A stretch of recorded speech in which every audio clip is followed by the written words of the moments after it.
ये पटवारी 2022 में आया हुआ क्वेश्चन है और ये बोर्ड मास पर आधारित है। तो इसके प्रश्न के हिसाब से हम बोर्ड मास नियम को समझेंगे। इसमें सबसे पहले ब्रैकेट ओपन करते हैं, उसके बाद ऑफ गुणा करते हैं या पावर या रूट होती है तो उसको सोल्व करते हैं, फिर भाग गुणा जोड़ घटाओ। तो इसमें हम ब्रैकेट ओपन करेंगे सबसे पहले। तो ब्रैकेट के अंदर भी बोर्ड मास का नियम लगता है, ठीक है। तो इसमें हम सबसे पहले देखेंगे, यहाँ पे डिवाइड है तो डिवाइड सोल्व करेंगे। तो 10 में 2 का भाग देंगे तो कितना आएगा 5। उसके बाद गुणा है तो गुणा करेंगे, यहाँ पे 2 × 50 तो 100 - 5 और फिर घटाएंगे तो 95। तो ब्रैकेट हमारा पूरा सॉल्व हो चुका है। इसके बाद हम इधर की इक्वेशन को जैसे कि तैसे लिख देते हैं और उसको अब दोबारा से फिर यहाँ पे बोर्ड मास नियम लगेगा। तो यहाँ पे हम 11 का भाग देंगे इसमें तो हमारा आएगा 404 - 200 + 95।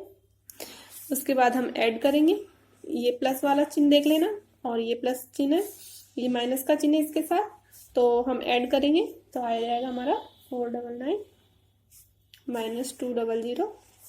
अब माइनस करेंगे तो हमारा आ जाएगा 299 और यही हमारा आंसर होगा। आई होप आपको समझ में आ गया होगा। अगर आपको कोई भी परेशानी आए इस क्वेश्चन में तो कमेंट बॉक्स में कमेंट कर देना और मैं आपको अच्छे से समझा दूंगी, ठीक है। धन्यवाद।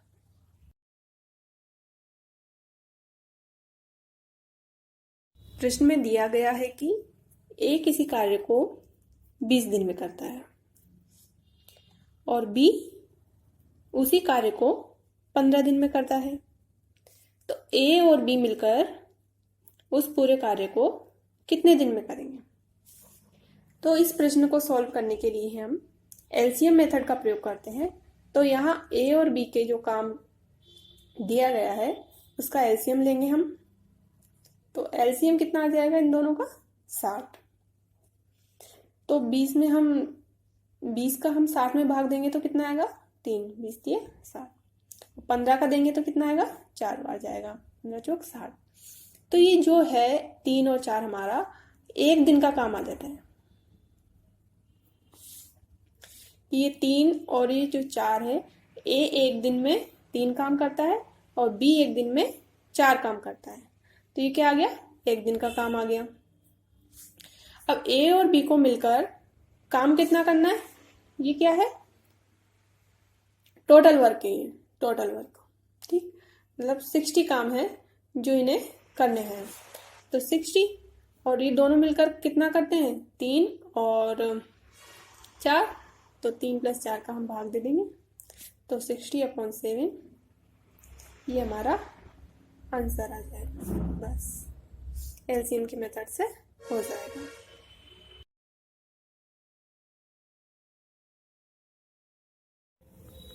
इस क्वेश्चन में हमें दिया गया है कि एक टेस्ट है, उसमें 3 सेक्शन है, क्यूए, एलआर और वीए। इसके तीनों सेक्शनों को मिलाकर 100 प्रश्न है। अब क्यूए ने जो है 35 प्रश्न और एलआर के 35 और वीए के जो है 30 प्रश्न है, टोटल मिलाकर 100। अब क्वेश्चन में दिया गया है कि क्यूए ने जो है अपने 60% सही जवाब दिए और एलआर ने 40% सही जवाब दिए और वीए ने जो है 50% प्रश्नों का जवाब सही दिया और टोटल मिलाकर जो है 75% सही जवाब होने चाहिए, ठीक। अब इसके लिए हम ये देखते हैं कि 35 का 60% कितने प्रश्न होते हैं, परसेंटेज निकालेंगे तो भाग देते हैं। ऐसे ही 40 का 40% निकालेंगे 35 का और यहाँ पे 30 का 50% निकालेंगे, ठीक। इधर 100 का 75% निकालेंगे हम, ठीक। तो यहाँ से जब हम काटा पीटी करेंगे तो इसका आता है 21 और इसका आएगा 14, इसका आएगा 15 और यहाँ आएगा 75। 5 से काट सकते हो आप, 5 से ये कट जाएगा, 5 सत्ते 35 और 5 दूनी 20, फिर 20 तीय 60 और 3 सत्ते 21 से आप इनको काटोगे तो हमारा ये आएगा। अब हम 21 + 14 + 15 करेंगे और हमारा टोटल जो है 75 आना चाहिए। ठीक है, तो इनको जोड़ोगे तो कितना आएगा हमारा, यहाँ पे आएगा हमारा 50। लाना कितना है 75, कितने की कमी है 25 की, तो हमारा आंसर हो जाएगा 25। और ऐसे प्रश्नों के जवाब हमें देने होंगे तब जाके 75% टोटल होगा। यहाँ हम एक्स भी ले सकते हैं इनके साथ, पर हमने डायरेक्ट कर दिया। आपको भी पेपर में ऐसे करना है और ये इसका आंसर है कि 25 प्रश्नों के जवाब और देने होंगे तब जाके टोटल 75% सही जवाब हम दे पाएंगे। आई होप आप समझ पाए होंगे।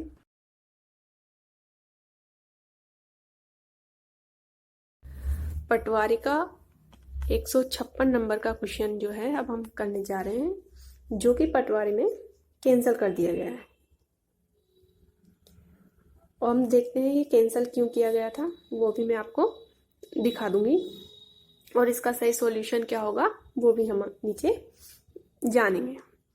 तो प्रश्न में दिया गया था कि दो संख्याएं, हमने मान ली x और y वो दो संख्याएं हैं, इन्हें अलग अलग एक संख्या d से भाग किया जाता है और इनके योग को, जो दो संख्याएं अलग अलग x और y हमने मानी है, इनके योग को भी d से भाग किया जाता है, तो शेषफल कितना प्राप्त होगा।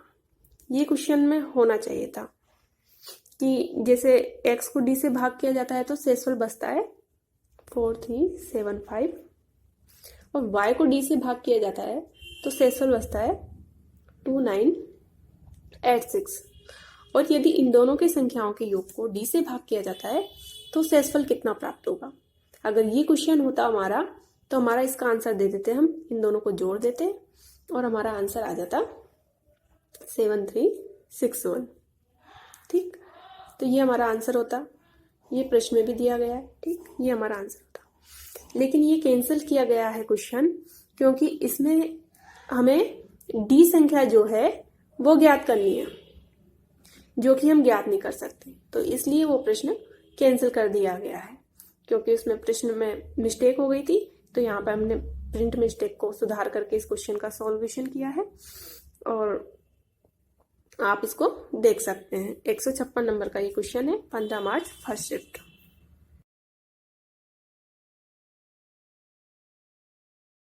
पटवारी 15 मार्च फर्स्ट शिफ्ट का ये क्वेश्चन है जो हम करने जा रहे हैं। इस क्वेश्चन में दिया गया है कि ए और बी किसी काम को 20 दिन में करते हैं, बी और सी उसी काम को 30 दिन में करते हैं, ए और सी मिलकर उस काम को 40 दिन में करते हैं। तो यहाँ हमें ज्ञात करना है कि सी अनुपात ए कितना होगा। ये क्वेश्चन जो है पटवारी में कैंसिल कर दिया गया है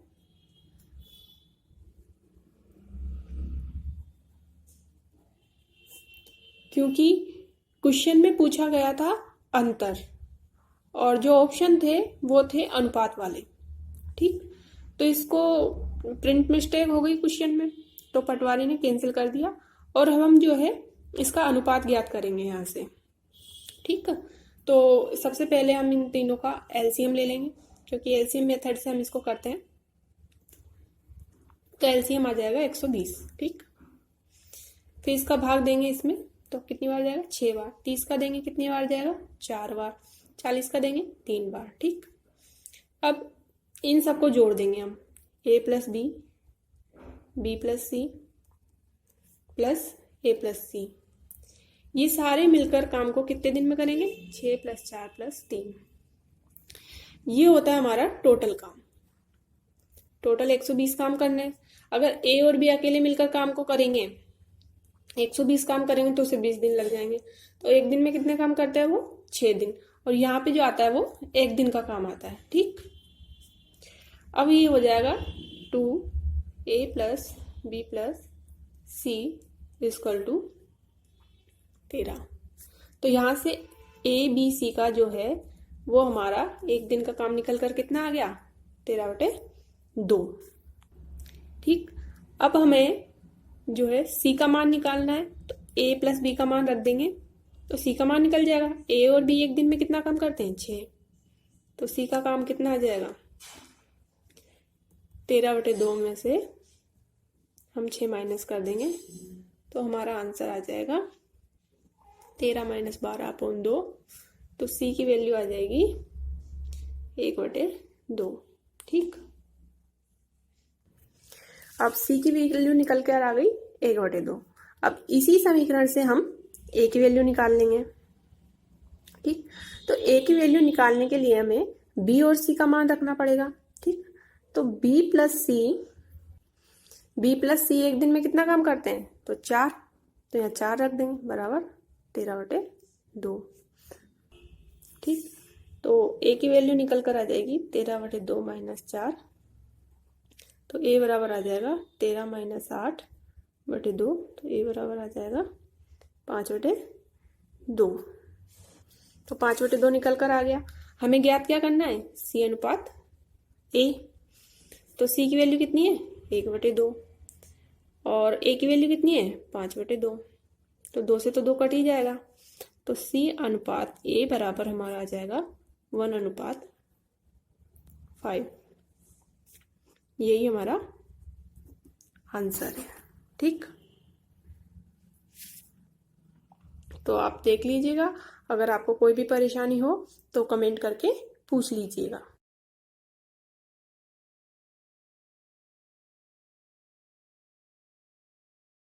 तो 15 मार्च फर्स्ट शिफ्ट का अगला क्वेश्चन है हमारा, विश्व कप शुरू होने से पहले धवन का औसत स्कोर 30 था और 5 मैचों में उसने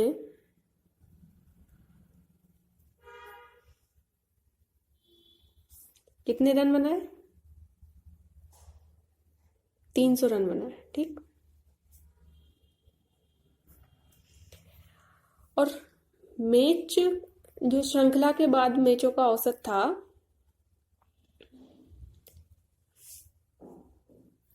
जो औसत था वो था 40। ठीक है, तो विश्व कप शुरू होने से पहले धवन का औसत स्कोर 30 था और 5 मैचों में उसने 300 रन बनाए और श्रृंखला के बाद नया औसत 30 दे रखा है, 40 दे रखा है, सॉरी।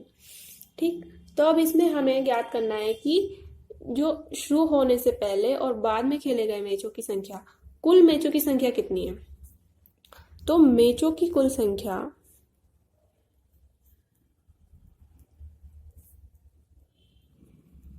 हमें ज्ञात करनी है। ठीक, तो इस क्वेश्चन को हम बेसिक से सॉल्व करेंगे।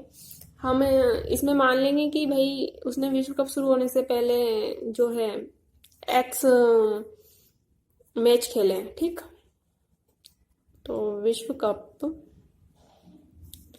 शुरू होने से पहले मैचों की संख्या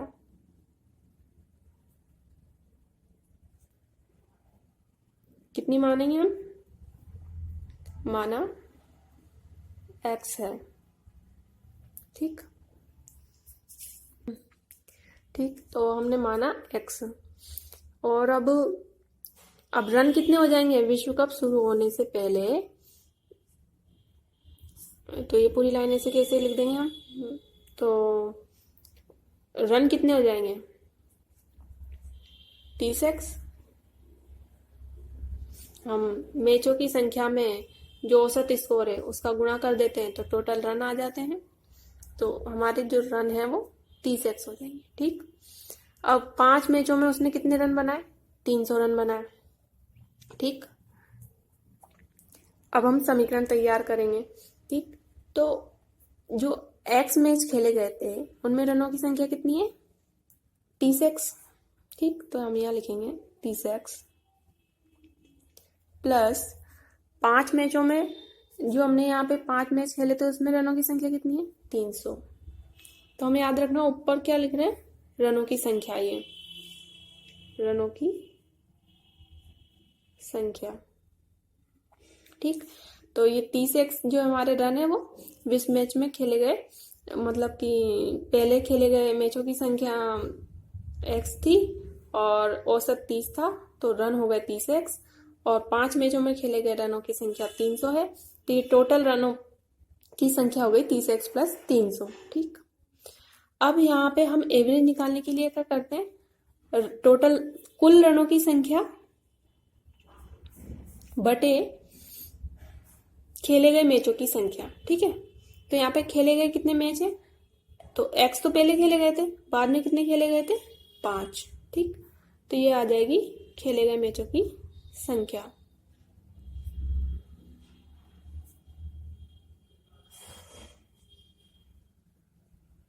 ठीक, और बराबर में क्या आ जाता है, औसत। तो औसत कितना है, जो नया औसत है हमारा कितना है, 40, तो ये हमारा नया औसत आ जाएगा। ठीक, नया औसत 40। ठीक भाई, एवरेज तो सबको निकालना आ जाता है ना, तो ऊपर हम कुल रनों की संख्या लिखते हैं, नीचे जो है खेले गए मैचों की संख्या लिखते हैं, और हमारा नया औसत आ जाता है इससे। ठीक, बस अब इसे सोल्व करेंगे, यहाँ से हमें x की वैल्यू निकलेगी, और हमें जो ज्ञात करना है ना कुल संख्या, वो कितनी हो जाएगी हमारी, x प्लस 5 हमें जो है वो ज्ञात करना है, तो हम इसका आंसर देंगे। तो इसे हम सोल्व करेंगे तो 30x plus 300 equal to 40, x plus 5 का गुणा हो जाएगा इससे, तो 30x plus 300 equal to 40x plus 200, तो 300 में इधर माइनस आ जाएगा 200, और इधर चला जाएगा 40x माइनस 30x, तो यहाँ से 10x बराबर आ जाएगा 100, एक जीरो से एक जीरो कट जाएगी, तो x की वैल्यू आ गई हमारी 10। ठीक, और हमें क्या करना है, कुल संख्या ज्ञात करनी है x प्लस 5, तो x plus 5 equal to 10 plus 5, तो x प्लस 5 इक्वल टू आ गया हमारा 15। ठीक, और यही हमारा आंसर है। ठीक,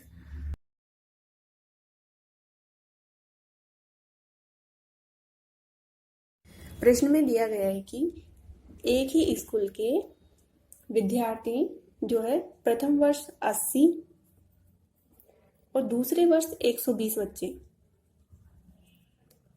परीक्षा देते हैं, उनमें से लगातार पहले वर्ष जो है 30 बच्चे पास होते हैं, 30%। ठीक है, तो 80 का 30% निकालेंगे,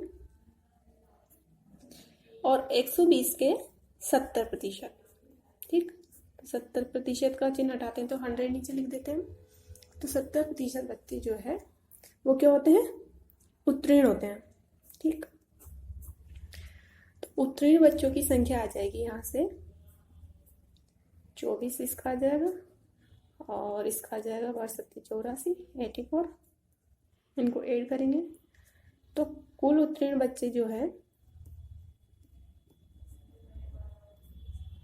कितने आ जाएंगे, 108।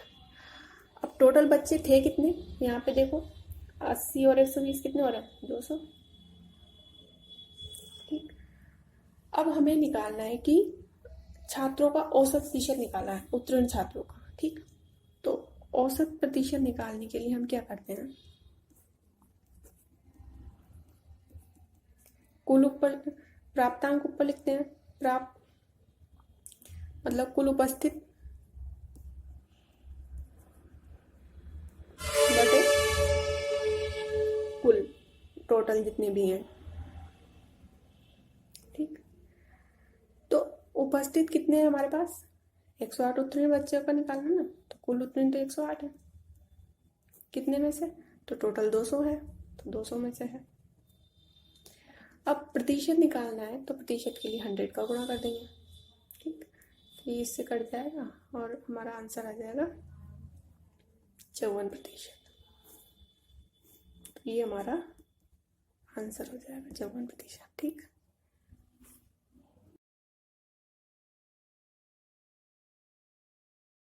तो प्रश्न में दिया गया है कि एबीसी की दक्षताओं का अनुपात जो है वो 2:5:3 है। ठीक, और एबीसी मिलकर उस पूरे काम को 27 दिन में कर सकते हैं।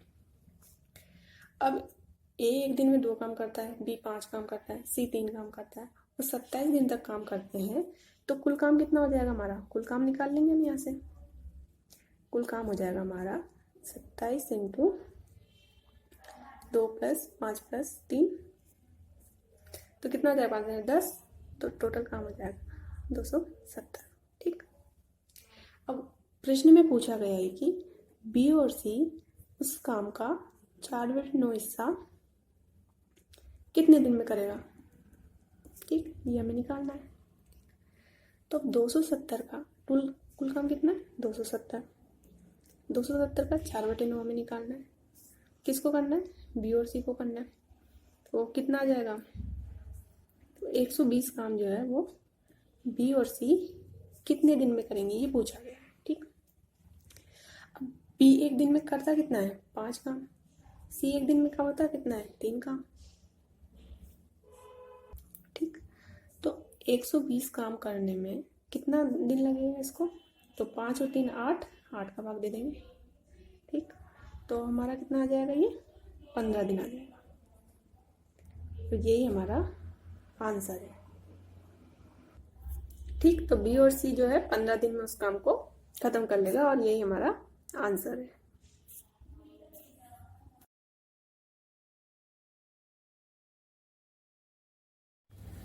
देखो ये वाला क्वेश्चन तो जो है कैंसिल कर दिया गया है, क्योंकि इसकी जो क्वेश्चन की लैंग्वेज है और ऑप्शन है वो दोनों ही अलग अलग है, इसलिए इस क्वेश्चन को हम भी नहीं करेंगे। अगला क्वेश्चन देखेंगे 162। तो इसमें दिया गया है कि 2 बेलन है और उनके आयतन समान दिए गए हैं। ठीक। तो पहले बेलन का आयतन हम मान लेंगे कि पाई r1 का स्क्वायर h1 है। ठीक। और दूसरे बेलन का आयतन जो है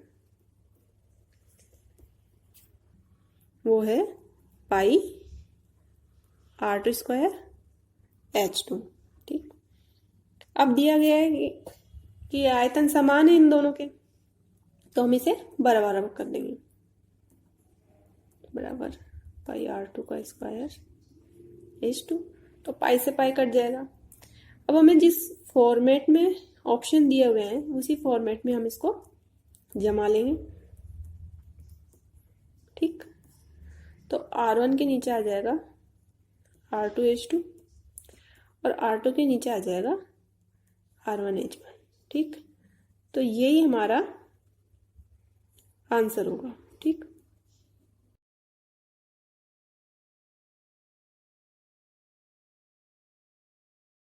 तो सीरीज का अगला क्वेश्चन हम कर रहे हैं 163 नंबर का।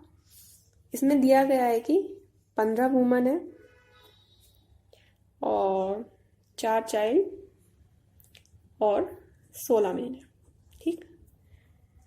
अब आगे दिया गया है कि 70 पुरुष जो है, 70% पुरुष जो है वो साक्षर है। ठीक।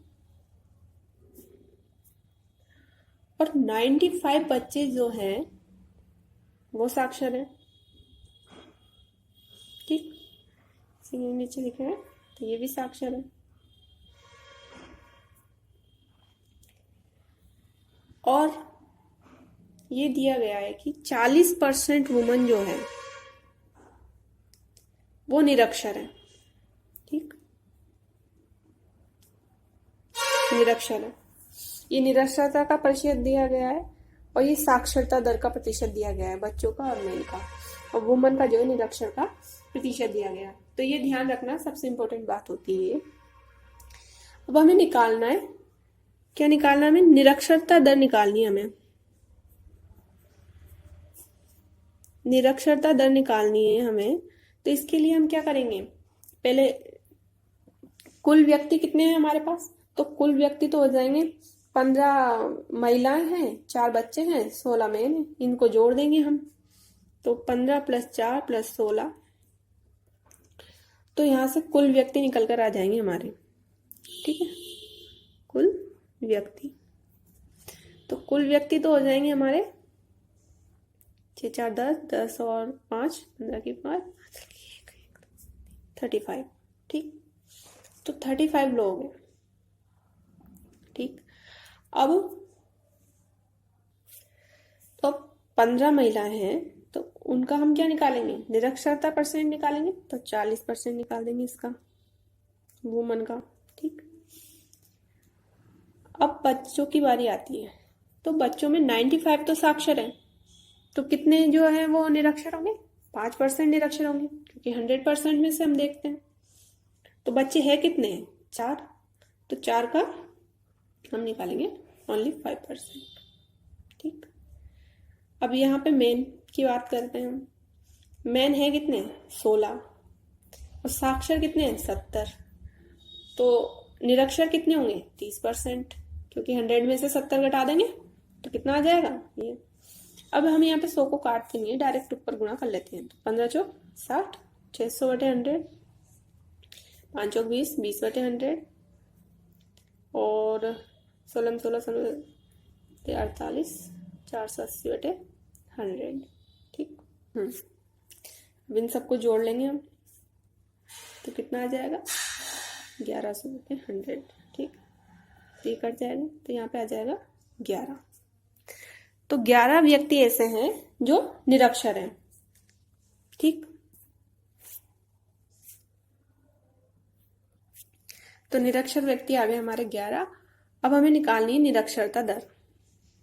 ठीक, तो इसका सूत्र होता है निरक्षरता दर का कि कुल निरक्षर लोग कितने हमारे, मतलब तो कुल निरक्षर लोग बटे कुल लोग इंटू 100 करेंगे, क्योंकि यहाँ पे दर निकाल रहे हैं तो 100 का गुणा कर देंगे। ठीक, अब कुल निरक्षर लोग कितने, 11। तो ऊपर आ गया 11 निरक्षर लोगों की संख्या। कुल लोग कितने हैं हमारे, यहाँ हमने निकाला था ये 35। तो नीचे 35 करेंगे, इंटू 100 करेंगे, इनको जब काटा पीटी करेंगे तो हमारा आंसर आ जाएगा 32.42। ठीक, ये परसेंटेज में हमारा आंसर आएगा, और ये हमारा आंसर होगा। ठीक,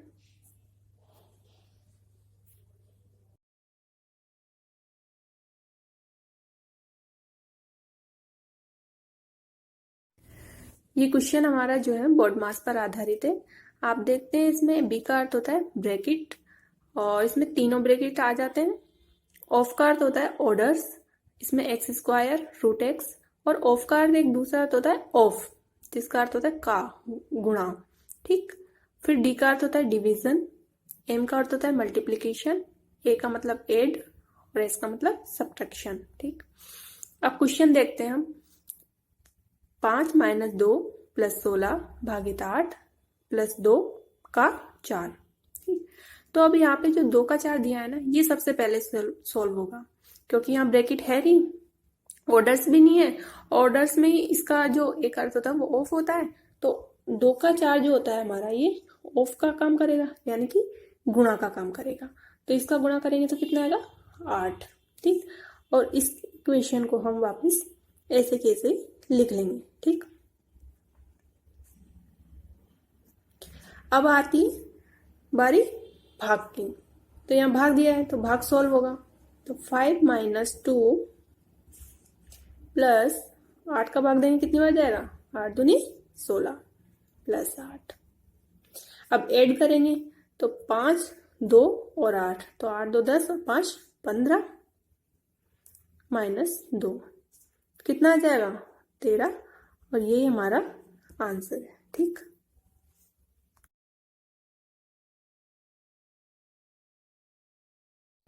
P + Q upon P - Q बराबर 6/1 हमें दिया गया है, और P/Q हमें ज्ञात करना है, P और Q की वैल्यू। ठीक, तो अब इसमें हम क्या है, क्रॉस मल्टीप्लाई करके इसको सॉल्व कर लेंगे इक्वेशन को। बस P + Q बराबर 6P - 6Q, तो 6P में से ये P इधर आ जाएगा, -P और ये 6Q जो है इधर चला जाएगा, तो Q प्लस 6Q, तो ये हो जाएगा हमारा 7Q बराबर 5P।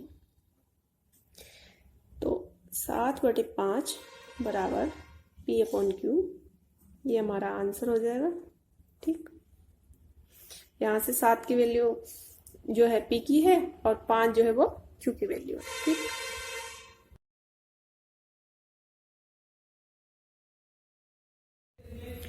यहाँ देखो दिया हुआ है कि V1 बराबर 1 है, V2 बराबर 1/2, V3 बराबर 1/4, V4 बराबर 1/8। ठीक, अब हमें घन के किनारे की लंबाई ज्ञात करनी है, A बराबर हमें ज्ञात करना है। तो घन का आयतन जो है वो दिया हुआ है किसके बराबर, V1 plus V2 plus V3 plus V4 plus days days days.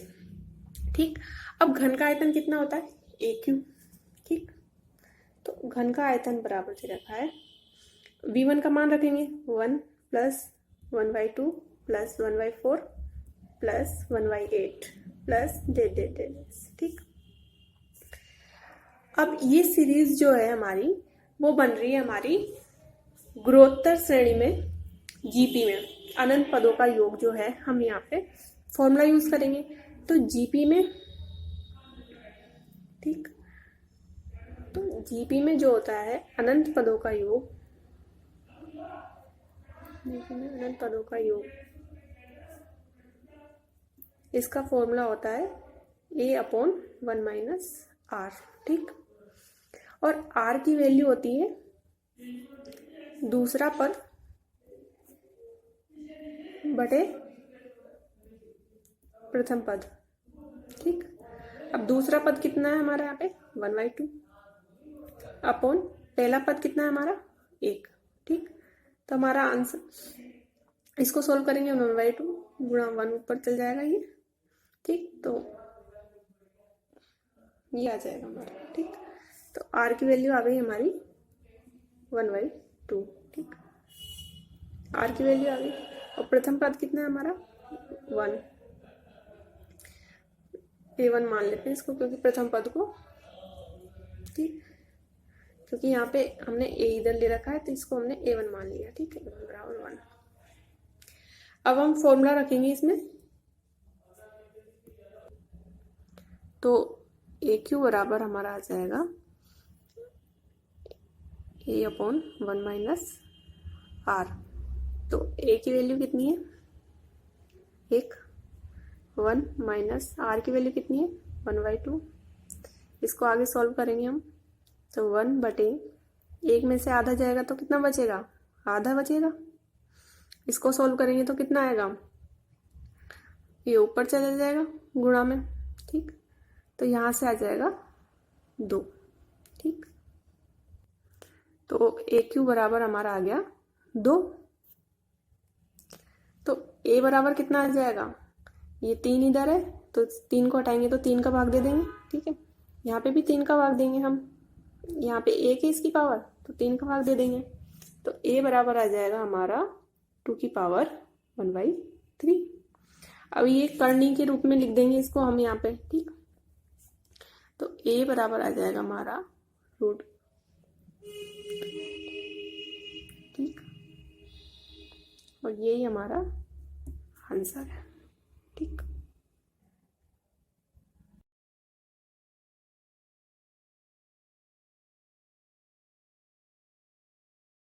One 167 number का ये क्वेश्चन है। इसमें दिया गया है कि A किसी कार्य को 12 दिन में कर सकता है, B उसी कार्य को 24 दिन में कर सकता है और C उस कार्य को 36 दिन में कर सकता है। ठीक, तो हमें ज्ञात करना है कि A B C तीनों मिलकर उस कार्य को कितने दिन में कर लेंगे। ठीक, इस क्वेश्चन को हम एलसीएम मेथड से करते हैं, तो इन तीनों का एलसीएम लेंगे, कितना आ जाएगा 72। ठीक, 72। अब 72 में 12 का भाग देंगे कितनी बार जाएगा 6 बार, 24 का देंगे कितनी बार जाएगा 3 बार, 36 का देंगे तो 2 बार। ठीक, ये एक एक दिन का काम आ जाता है A B C के। ठीक, क्योंकि A एक दिन में 6 काम करता है, B 3 काम करता है, C 2 काम करता है, तो 72 काम है टोटल। ये क्या होता है, ये होता है टोटल वर्क। ठीक, तो ए एक दिन में 6 काम करता है, बी 3 काम करता है, सी 2 काम करता है। तो तीनों मिलकर एक दिन में कितना काम कर लेंगे? 11 कर लेंगे एक दिन में। एक दिन में 11 काम कर लेंगे। काम करना कितना है? 52। तो 72 कामों को ये कितने दिन में कर लेंगे? तो 72/11। तो ये हमारा आंसर हो जाएगा। ठीक, तो ABC जो है तीनों मिलकर इस काम को 72/11 दिन में कर लेंगे। ठीक,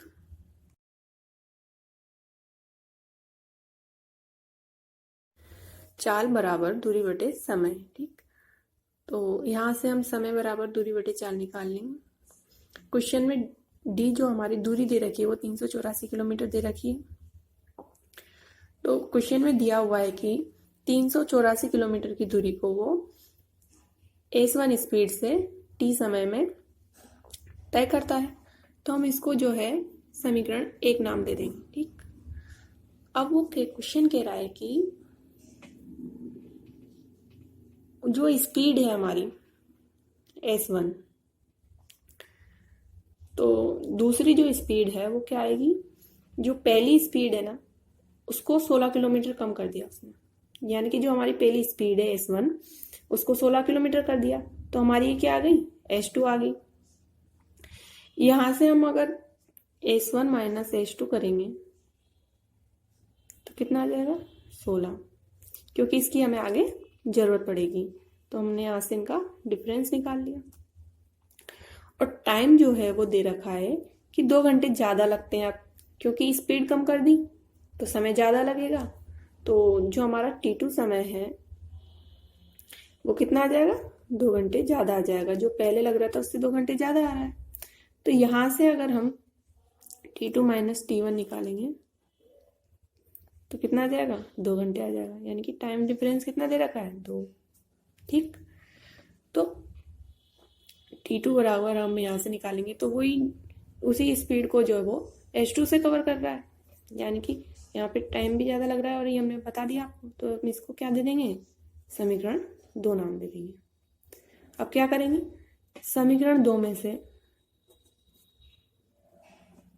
माइनस करेंगे समीकरण फर्स्ट को। ठीक, तो T2,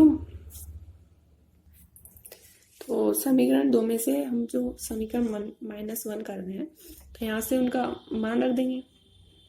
T2 माइनस T1 बराबर D/S2 माइनस D/S1। अब हम क्या करेंगे? T2 माइनस T1 बराबर D कॉमन ले लेंगे तो अंदर क्या बचेगा? 1/S2 minus 1/S1। ठीक, तो इसको आगे सॉल्व करेंगे तो क्या आ जाएगा? यहाँ से इसका एलसीएम ले लेंगे तो यहाँ आ जाएगा D के साथ गुणा में S1 minus S2 upon S1 S2। ठीक, अब आगे सॉल्व करेंगे तो T2 माइनस T1 बराबर, तो T2 माइनस T1 तो इसके गुणा में क्या आ जाएगा? इधर से S1 S2 जाएगा तो S1 इंटू S2 अपॉन क्या आ जाएगा? बटे में S1 माइनस S2 बराबर क्या आ जाएगा? D। ठीक, अब देखो तो ये हमारा आ गया। तो इससे ये हमारा फॉर्मूला जनरेट होता है कि D बराबर S1 into S2 upon S1 S2 का डिफरेंस और गुणा में T1 माइनस T2 इनका डिफरेंस। क्योंकि यहाँ पे माइनस में स्पीड और टाइम होता नहीं है, इसलिए हम जो भी बड़ा छोटा होता है उसको आगे लिख के कर लेते हैं। तो इसी सूत्र से हम जो है सारे क्वेश्चन करते हैं और बार बार ऐसे डाइव नहीं करेंगे। आपको समझ में आ गया होगा आयोग। तो यहाँ से हम मान रख देंगे। अब जैसे T2 माइनस T1 हमारे कितना दिया है, हमने डिफरेंस में निकाला था। तो यहाँ से हम S1 माइनस S2 का मान 16 और T2 माइनस T1 का मान 2 रखेंगे, है ना। ठीक है, फॉर्मूले में। तो टाइम डिफरेंस हो गया 2 गुणा S1 कितना है हमारा, ऐसे ही है हमने, S2 कितना है, S1 माइनस 16, ठीक, और D कितना है 384, ठीक, और S1 माइनस S2 कितना दे रखा है हमें 16, ठीक। अब इसे सॉल्व करेंगे आगे, तो 2 से कट जाएगा 8 बार, तो S1 माइनस 16 बराबर कितना आ जाएगा 384 गुणा में 8 आ जाएगा, ठीक। अब यहाँ से अगर हम आगे सोल्व करेंगे तो हमें ये द्विघात समीकरण मिल जाएगा, जिसको सोल्व करना क्या है मुश्किल हो जाएगा। तो हम यहाँ से देखते हैं कि S1 और जो हमारी S2 है S1 माइनस 16, तो इन दोनों को उसी अनुपात में हम टुकड़े करेंगे। तो 384, इसमें से हम 2 कॉमन निकाल लेंगे तो कितना बचेगा 192 इंटू 8 दूनी 16। अब भी डिफरेंस ये नहीं आ रहा हमारा 16 इन दोनों का स्पीडों का, तो हम 2 और कॉमन निकाल लेंगे तो कितना आ जाएगा 96 इंटू 32। अब भी डिफरेंस नहीं आ रहा तो हम 2 और कॉमन निकालेंगे इसमें से, तो 2 चौका 8, 1 बचा, 2 अट्ठे 16, 2 कॉमन निकाला, तो फिर 2 का इधर गुणा करेंगे तो कितना आ जाएगा 64, ठीक। अब इनका अंतर देखेंगे तो हमें 16 नजर आ रहा है, ठीक। और हमारी जो S1 है चूंकि वो बड़ी होगी, क्योंकि S2 तो माइनस 16 है तो वो छोटी होगी, तो हमारा आंसर जो है वो 64 आएगा, ठीक। तो हमारी जो S1 स्पीड है कितनी आ गई 64, तो S1 स्पीड आ गई हमारी 64, ठीक। लेकिन हमें ज्ञात क्या करना है, फाइंड क्या करना है, जो हमारी मूल स्पीड है S1 उसका 75% ज्ञात करना है, ठीक। तो S1 का 75% कितना होगा 3/4, इसको सोल्व करेंगे तो S1 हमारी कितना है 64 इंटू 3/4, 4 से कटेगा ये 16 बार, तो कितना आ जाएगा 48। यही हमारा आंसर है, ठीक।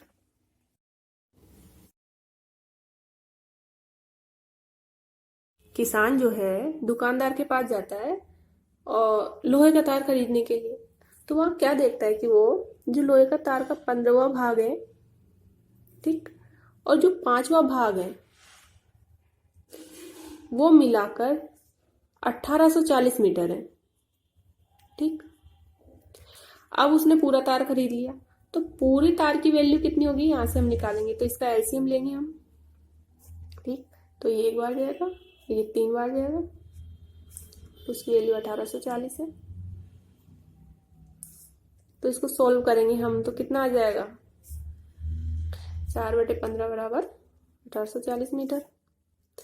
तो यहां से 1 की वैल्यू निकालेंगे तो कितनी आ जाएगी 1840 गुणा 15/4, 4 से इसको काटोगे कितनी बार जाएगा 4 × 16, 2 4 3 24 0, और इन दोनों को गुणा करेंगे तो 1 की वैल्यू आ जाएगी हमारी 6900 मीटर, यानी कि उसने इतना तार खरीदा 6900 मीटर, ठीक।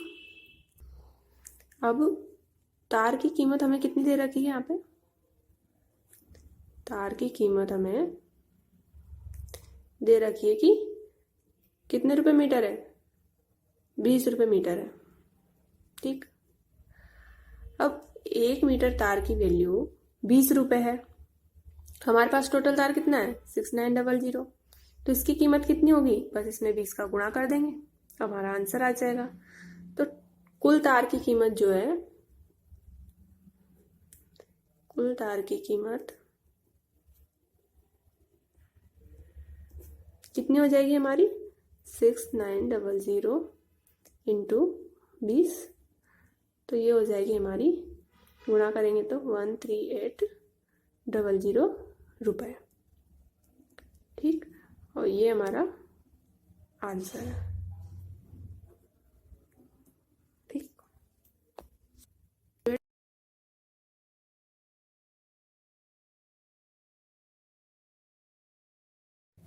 एक दुग्ध विक्रेता जो है 45 लीटर मिश्रण को मिल्क और वाटर के अनुपात में 4:1 के अनुपात में बांटना चाहता है। ठीक, तो ये कितना हो जाएगा टोटल मिश्रण? ये हो जाएगा हमारा 5 लीटर। 5 लीटर की वैल्यू हमें दे रखी है कितनी? 45।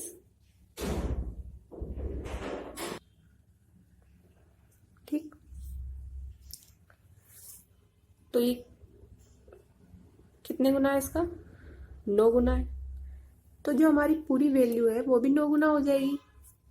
ठीक, तो ये हो जाएगा 9 चौक 36 और ये हो जाएगी 9 और टोटल हमारा 45 हो जाएगा इसको ऐड करेंगे तो। ठीक,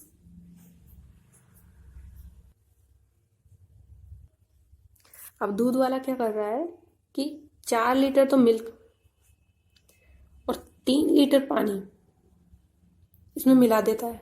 ठीक, तो नया अनुपात हमारा क्या बनेगा?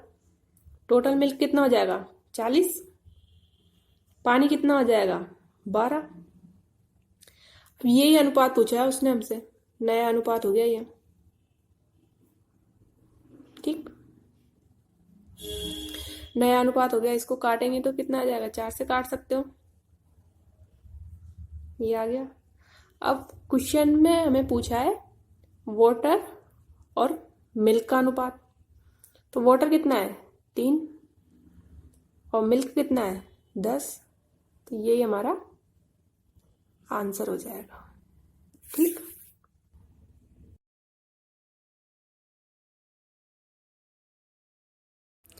एक निवेशक है जो पहले हिस्से पर तो 45% प्रॉफिट कमाता है और दूसरे पर 40% लॉस। तो हमें टोटल ज्ञात करना है कि कुल उसे हानि प्रतिशत कितनी हुई। ठीक, अब वो जो पहला निवेश है हम लिख देते हैं, ये पहला निवेश और ये दूसरा निवेश, 2 हिस्सों में उसने निवेश किया है और पहले हिस्से पर वो अपना 7वां भाग और दूसरे पर 13वां, यानी कि 7:13 में जो है अपनी राशि को बांटता है। उसके पास टोटल कितनी राशि हो गई? 20। ठीक, अब हमें क्या करना है कि 7 का गुणा इस 45 में करेंगे। ठीक है, 7 × 45, ताकि हमें क्या प्राप्त हो जाएगा? यहाँ से टोटल प्रॉफिट प्राप्त हो जाएगा। तो वो आ जाएगा हमारा 315%। और 13 पर कितनी हानि होगी? माइनस की 40%। टोटल हानि कितनी हो जाएगी?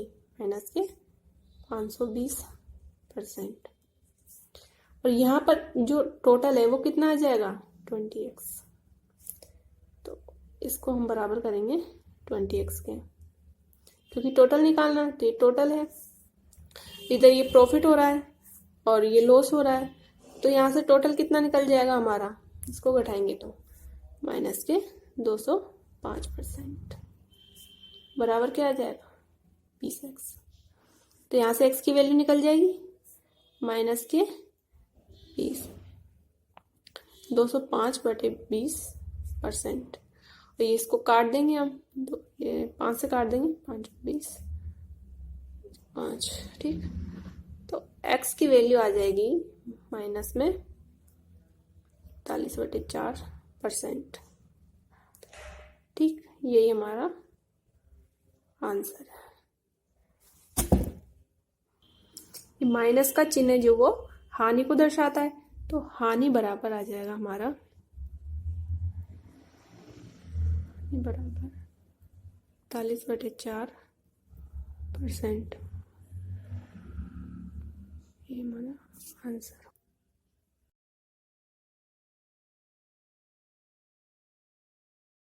तो इसमें दिया गया है हमें क्वेश्चन में कि ए, बी और सी इनकी क्षमताओं का जो अनुपात है ना वो कितना दे रखा है? 7:5:6। इनकी क्षमताओं का अनुपात दे रखा है, और दे रखा है कि ए बी सी तीनों मिलकर पूरे काम को 35 दिनों में कर लेते हैं। ठीक, बी और सी मिलकर उस काम को 21 दिन तक करते हैं, उसके बाद वो छोड़ देते हैं। अब बी और सी जो है 21 दिन तक कितना काम कर लेंगे? बी और सी एक दिन में कितना काम करते हैं? देखो, ये 5 काम करता है, बी 6 काम करता है, तो 5 + 6, तो दोनों काम कितना कर रहे हैं? 11। तो 21 × 11 करेंगे भाई, 11 काम करेंगे और 21 दिन तक करेंगे, तो कितना काम कर लेंगे ये? तो ये 231 काम कर लेंगे। ठीक, अब देखो, तो बी और सी ने मिलकर 231 काम कर लिया। अब टोटल काम है कितना? तो टोटल काम यहां से निकालेंगे हम भाई, ए और बी और सी मिलकर 35 दिन तक काम करते हैं, और कितना कर लेते हैं? देखो, 7 × 5 = 12, 12 और 6 = 18, टोटल 18 काम करते हैं एक दिन में। तो टोटल काम हो कितना जाएगा यहाँ से हम निकालेंगे? तो 35 × 18 करेंगे तो कितना आएगा? 630। ठीक, अब हमें क्या ज्ञात करना है भाई? हमें ए का काम निकालना है। बी और सी तो इतना काम करते हैं टोटल, और ये तीनों मिलकर जो है 630 काम करते हैं। तो ए काम कितना करेगा? 630 में से हम 231 घटा देंगे। ठीक, तो ए का काम निकल कर कितना आ गया हमारा? 399। ठीक, अब ये काम कितने दिन में कर लेगा ये? भाई 399 काम है, और एक दिन में कितना काम करता है? 7 काम करता है। ठीक, तो ए जो है 57 दिन में पूरा काम कर लेगा, और यही हमारा आंसर हो जाएगा।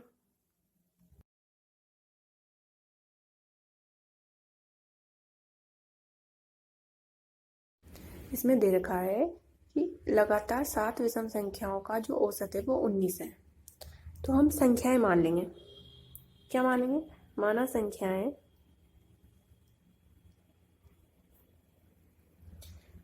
x - 6, x - 4, x - 2, x, x + 2, x + 4, x + 6 है। ठीक, अब ये जो होता है ना, ये बीच वाली संख्या, ये हमारा एवरेज होती है हमेशा। ये सबसे छोटी संख्या होती है और ये सबसे बड़ी संख्या होती है, और इनका ही हमें जो है अंतर पूछा है, सबसे बड़ी संख्या सबसे छोटी संख्या का। ठीक, अब एवरेज 19 है, तो इसे 2 जोड़ेंगे तो कितना आ जाएगा? 21, ये आ जाएगा 25, 23, ये आ जाएगा 25। इधर कितनी आ जाएगी वाली संख्या? 13, ये 15, ये 17। अब ये एवरेज है, और ये लगातार 7 संख्याएं हैं हमारी, ये सबसे बड़ी है और ये सबसे छोटी है। इनका डिफरेंस पूछा है तो कितना आ जाएगा? 12, और ये हमारा आंसर हो जाएगा। तो इसमें हम लिख सकते हैं अब अधिकतम माइनस न्यूनतम संख्याओं का अंतर कितना हो जाएगा? 12, ये आंसर हो जाएगा फाइनल।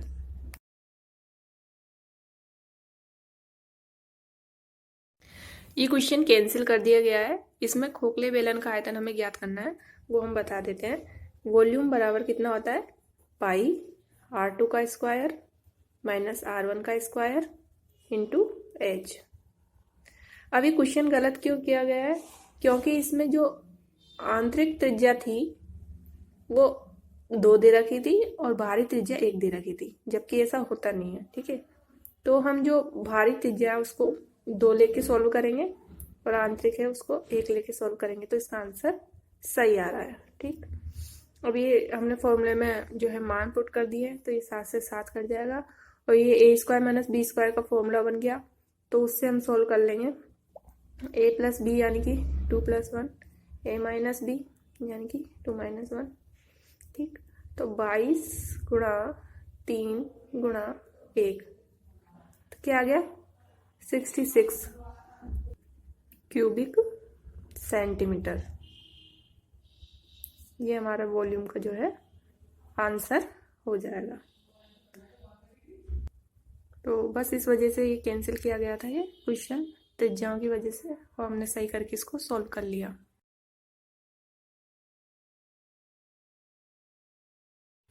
तो ये 15 मार्च सेकेंड शिफ्ट का लास्ट क्वेश्चन है। तो इसमें दे रखा है 60% ऑफ एम बराबर है 50% ऑफ एन के। ठीक, तो यहाँ से एम अपॉन एन की वैल्यू हमारी आ जाएगी कितनी, 50/60, से परसेंट कट जाएगा, 0 कट गया, तो एम अपॉन एन की वैल्यू आ गई 5/6। ठीक, अब हमें ज्ञात क्या करना है, ये दे रखा है कि एन बराबर एक्स एम का x% जो है हमें ज्ञात करना है। ठीक, अब m का x% हमें ज्ञात करना है, तो n की वैल्यू रख देंगे यहाँ से हम 6, m की वैल्यू रख देंगे 5। ऑफ का मतलब होता है गुणा, का मतलब। ठीक, और x% यानी x परसेंटेज का मतलब कितना होता है, 1/100। अब यहाँ से इसको सॉल्व कर लेंगे, तो ये गुणा में चला जाएगा, इधर 600, ये भाग में आ जाएगा नीचे 5 बराबर x। ठीक, तो यहाँ से x बराबर कितना आ जाएगा, 5 से काट देंगे इसको, बचेगा 5, 1 बचा, 5 दूनी 10, 120। तो यही हमारा आंसर है। ठीक।